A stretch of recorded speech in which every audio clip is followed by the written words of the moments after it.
Chapter 15. Create a custom template for this project. When we looked earlier at the IDOT standard templates, they were a little bit more involved than a project for a county road.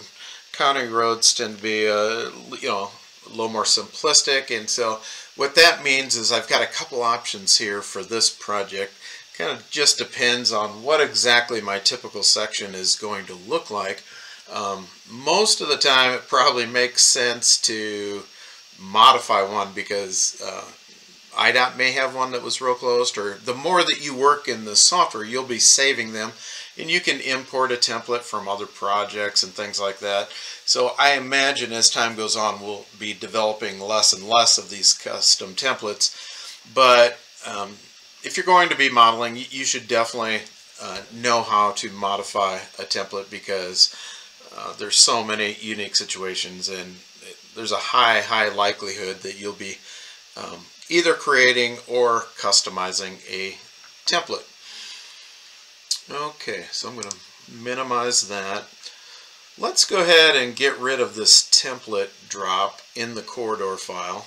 So expand out your Explorer, and let's go to where we talked about the template drops were earlier. In Open Roads, Model, Corridors, Design, your corridor name, Templates, and there's that template drop.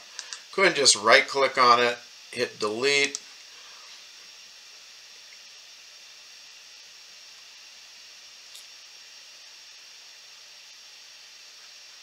And so, oh, it knocked me out. Okay, maybe it didn't like getting rid of it that way. But in any way, I guess it's going to let me continue to work. Because I really wanted to keep, I could replace the corridor, but what I was wanting to do there is just eliminate one of those templates. Since I got that error message on, I think I'm going to go ahead and just delete that corridor, and I'll just replace it. Because it's so easy, it's so fast to just throw a new one out there just to be safe. So I'm going to identify that baseline like we did before, reset to use that active profile, data point to accept, and okay, so there I've got my corridor. In this case, I'm not going to add a template right away to it like I think we did last time. So I'm going to just exit out of this thing, because before I drop my actual template, I need to create it first, right? And so let's go up to your template tool, create template under the corridors tab. First, let's make sure we're pointing to our project ITL, which I can see I'm not. I guess I got out and back in. It changed it up on me. So I'm going to go open, and there it is right there, Student 1, CAD Design. And there's that template that, remember, we copied that into the projects template. And so let's take a look at what this county highway typical section is going to look like. If we go back to the plans, I'm going to scroll up to, I'll give you a page number here in a second.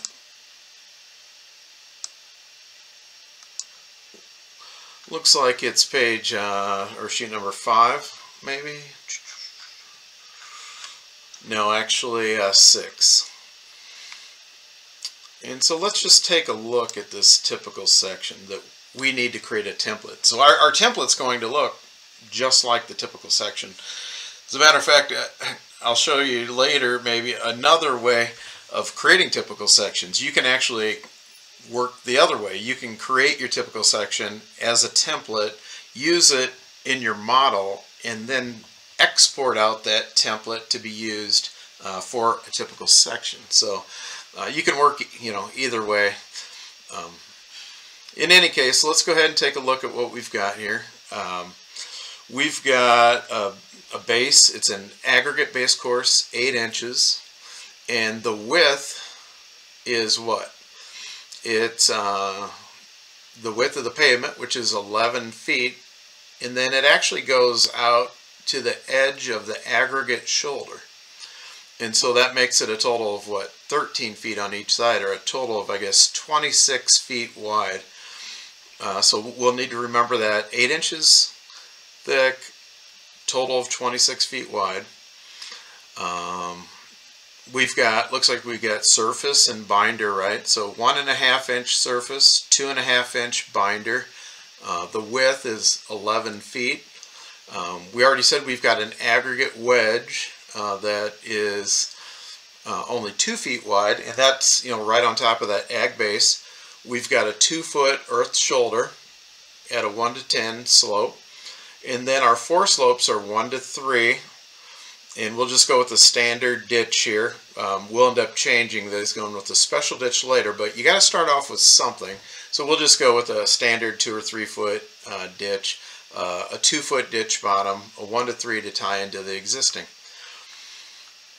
Okay, so you might want to throw this typical section in your other screen. You'll probably kind of be referring to it if you don't remember exactly what we have here as you develop your template. And so what I would do, I would generally start off by saying, okay, did IDOT already create something that I can use here? And you could modify this. When we modify templates, we do things like we hold down the right click button, see where it says delete components, because you'd say, well, could I use this one? This one had an HMA base, not an ag base. It had 2 different types of sub base. So I could quickly go in here and just see how you just drag a line across there, and it's deleting those components. So you can see you can very quickly modify.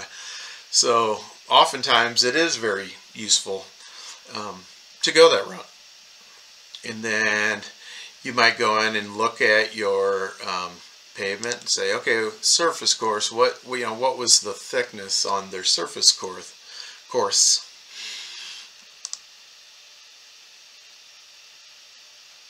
And so when I hover over that component, I can see the information there, and that's based off those points like we mentioned earlier, right? So I can open up that reference if I wanted to, and I could change that lane width to 11. And what you might notice here, and I'd be getting ahead of myself to talk too much about it, we'll talk about this later, but ideally when you're starting off with a template, you're going to type in the actual width of what you have.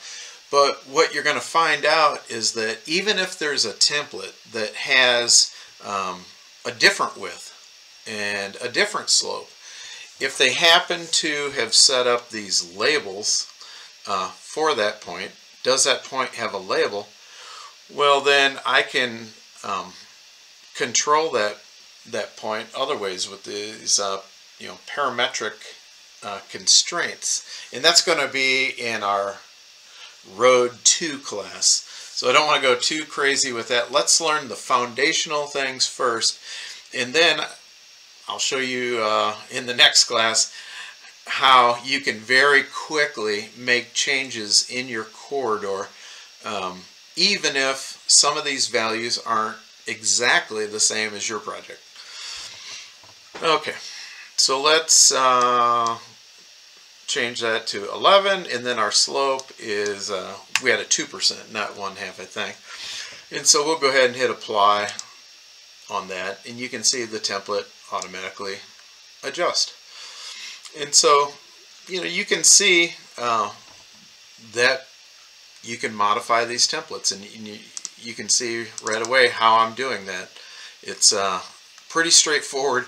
It was, everything's pointing to something else, and ultimately the very first point is the PGL, that center line, and then every other point is based off that, or based off another point that was originally based off that. Like in this case, let's see, I'm clicking the bottom of the base course, and it's I can look that it was set by 2 constraints, a horizontal constraint and a vertical constraint, and those constraints are pointing to another point.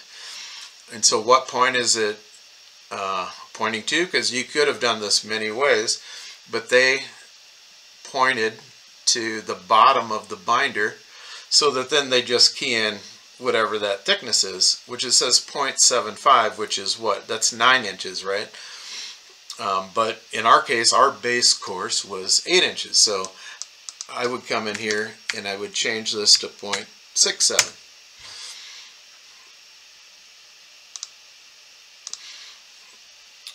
There's some other ways also on your points. Instead of just go horizontal and vertical, maybe the most common one, but this vector offset's also very common.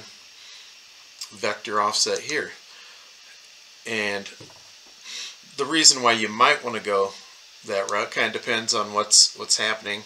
It just depends on what defines that point. Do you want to go that same distance down over here? You could. Another way that you could do it and get the same result is this vector offset. You could say, hey, look up at whatever the slope is between this point and that point. I want this point to have that vector, offset. So if you do that, then your parent points over here on the right, that very first one, you're going to click on that, and you're going to click on that, say, center line. And then I click on the next one, I click on that point, and it's reference. And then this would work just as well. The only difference here, though, is that my offset wouldn't be the 8 inches. It would be the total thickness, because I'm coming down from the top. So it may have made more sense, so I can just key in my thickness, if I wanted to do the vector offset to have been parallel, say, to the bottom of the binder and the bottom of the surface. And so now you see I end up with the same result, but I used a different technique to get that point. So as you develop these templates, you're going to make those decisions. It's really based on kind of design intent. Again, what is your intention here? You'll have to decide the best way to do that. And so once you modify that, then you would save it. It's going to keep that same name. It's because I just started modifying that copy of that IDOT template, right? So this gives you a little bit of an idea on how to modify an existing template. Oftentimes while working with that template, rather than sitting on the library, I would want to click on Active Template. And if I do that, it gives me the ability to make some changes to this template, in other ways, or delete certain items. For instance,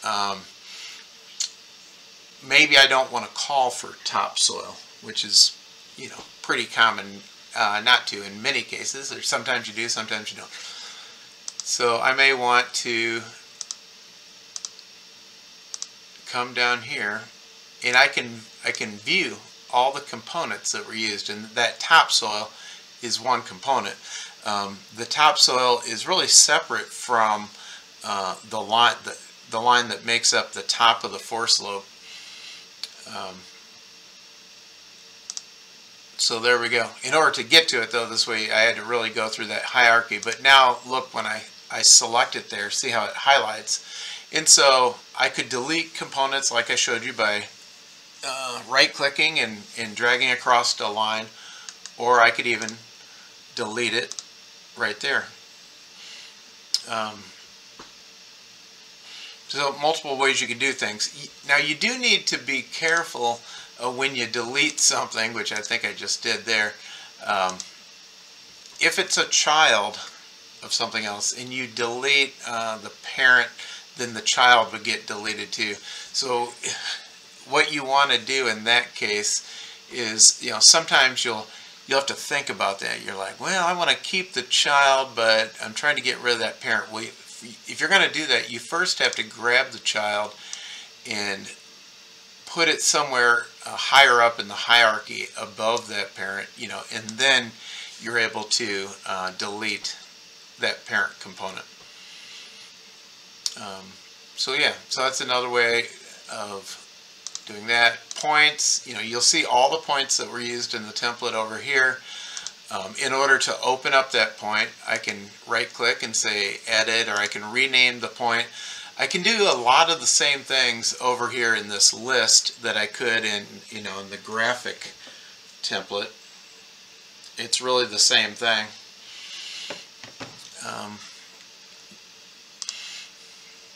And notice that all the L's and R's were used. So when I come over here, it's very easy to tell me, because oftentimes that point will have the same name. So if it didn't have the L and the R, I get that mixed up. I might delete the wrong one. We're also going to later be learning about end condition branches. An end condition is a little bit different than a regular component. The end condition branch ties into something. It targets something. Like, so if I was to go up here, and I'm getting a little bit ahead of myself. Again, this might be more for the next class, right? Doesn't hurt to, I guess, just give you a quick overview of it. So this point has a special property, and that's like an end condition property. And rather than just going up 3 feet, see, it says go up 3 feet vertically, and it will do that if it doesn't hit its target. But if there is a target, if there is a component that has a target, then we want to check for that target.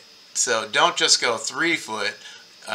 If we have check interception, that point, that line is going to go out, that back slope is going to go up as far as it needs to go until it hits that target. And I should say it'll go as high as it needs to go if end condition infinite is set. You may or may want that turned on, and you'll figure that out. But here we go. I'm getting off track. I want to stay on this. These are all things you're going to have to know. We'll definitely get to it in the second road class. I don't want to go through every single detail right now in this road 1 class. I just want you to be familiar with it, know it exists. You've heard it for the first time probably. We are talking about making modifications to templates and creating your own templates. So you can see there's also super elevation points. We've nowhere near gone through everything. Display rules, parametric constraints, all these items that help us customize our job, that especially helps us with tying in. That's one thing you're going to find with these templates in a project. It's extremely fast to develop the backbone of a project. It's really getting it all tied in that's the most tedious and takes the most time. Because when you go to model, you're going to kind of feel like you've done a ton of work initially, because getting that first template out is pretty quick. It's all the tie-ins that take time. Okay, the next thing I want to do, so that's kind of modifying a template. I also want to talk about creating a new template, but I think what I'm going to do here, I'm going to add as an additional chapter, because I've probably talked too long about modification. So I'm going to stop here. I'm going to start again with a new chapter, and that new chapter is strictly going to be about creating a new template from scratch.